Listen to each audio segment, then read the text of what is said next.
ایک بات ذہن نشین کر لیں، لوگ اس دنیا سے جاتے ہیں تو ان کے مختلف انجام ہیں اور ان کے ساتھ مختلف معاملات کیے جانے والے ہیں۔ بعض لوگ مرتے ہیں یا قتل کر دیے جاتے ہیں تو ان کو کہا جاتا ہے یہ شہید ہے۔ سوال یہ ہے کہ کسی کو متعین طور پر یہ کہا جا سکتا ہے یہ شہید ہے؟ لا، بالکل نہیں۔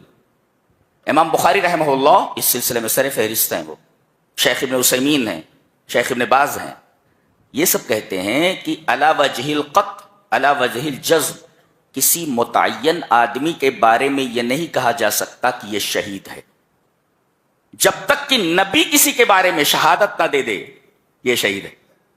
نبی کسی متعین آدمی کو کہہ دے کہ یہ آدمی شہید ہے تو اس کو آپ شہید کہہ سکتے ہیں۔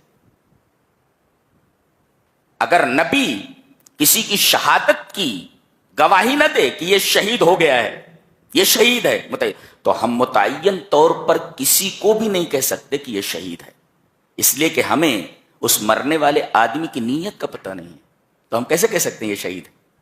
اور دوسرے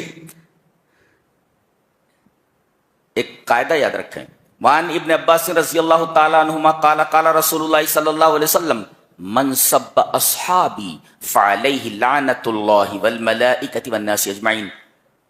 حضرت ابن عباس فرماتے ہیں کہ نبی اکرم صلی اللہ علیہ وسلم نے ارشاد فرمایا کہ جو میرے صحابہ کو گالی دے، برا بھلا کہے، حضرت صدیق کے بارے میں کہے کہ ان کے ایمان کو ثابت کرو، وہ ایمان والے ہی نہیں تھے، حضرت عمر کا ایمان ثابت کرو، جو حضرت عائشہ رضی اللہ تعالی عنہا کو گالی دے، تو من سب اصحابی، جو میرے صحابہ کو برا بھلا کہے، فعلیہ لعنت اللہ والملائکۃ والناس اجمعین، اس پر اللہ کی لعنت ہے، اس پر فرشتوں کی لعنت ہے، دنیا کے تمام انسانوں کی لعنت، وہ شہید نہیں ہے، ملعون ہے، وہ اللہ کی لعنت ہے اس کے اوپر۔ ایک بات یہ یاد رکھیں۔ اور دوسرے اللہ نے ارشاد فرمایا وَمَن يَقْتُلْ مُؤْمِنًا مُتَعَمِّدًا فَجَزَاؤُهُ جَهَنَّمُ خَالِدًا فِيهَا، جو کسی مومن کو جان بوجھ کر کے قتل کر دے اس کا بدلہ جہنم ہے اور وہ اس میں ہمیشہ رہے گا۔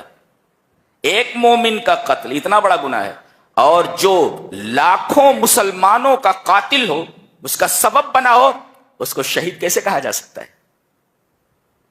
اسے تو قرآن کی زبان میں جہنمی کہا جائے۔ صحابہ کو برا بھلا کہنے والے یہ جب مرے تو ان کو شہید کیسے کہا جا سکتا ہے؟ ان کو تو نبی کریم صلی اللہ علیہ وسلم نے فرمایا کہ ان کے اوپر اللہ کی لعنت ہے، فرشتوں کی لعنت ہے، تمام انسانوں کی لعنت ہے۔ اور ایک آدمی کا، ایک مومن کا قتل اگر جہنم میں جانے کا سبب ہے تو جس شخص نے لاکھوں مومنوں کو قتل کیا ہو اس کے اوپر شہید کا اطلاق کیسے ہو سکتا ہے؟ شہید کیسے ہو سکتا ہے؟ لہذا کسی آدمی کو شہید کہنے میں احتیاط برتیں، جب تک کسی کے بارے میں گواہی نہ آ جائے متعین طور پر یہ نہیں کہہ سکتے کہ یہ شہید ہے۔ اور اب تو گواہی کا سوال ہی پیدا نہیں ہوتا، اس لیے کہ نبی اس دنیا سے چلے گئے، کسی کے بارے میں یہ نہیں کہا جا سکتا، اس لیے کہ گواہی دینے والا ہی نہیں رہ گیا۔ نبی جب تک گواہی نہ دے کہ متعین طور پر یہ شخص شہید ہے، ہم نہیں کہہ سکتے۔ اگر کوئی آدمی بلا تحقیق کسی کے بارے میں کہے یہ شہید ہے تو یہ لفظ شہادت کی توہین ہے۔ شہادت ایک عظیم مرتبہ ہے جی، نبیوں کے بعد صدیقین کے بعد ان کا مقام بہت عظیم ہوتے ہیں۔ یہ لوگ جو اللہ کی راہ میں اپنا خون بہائیں،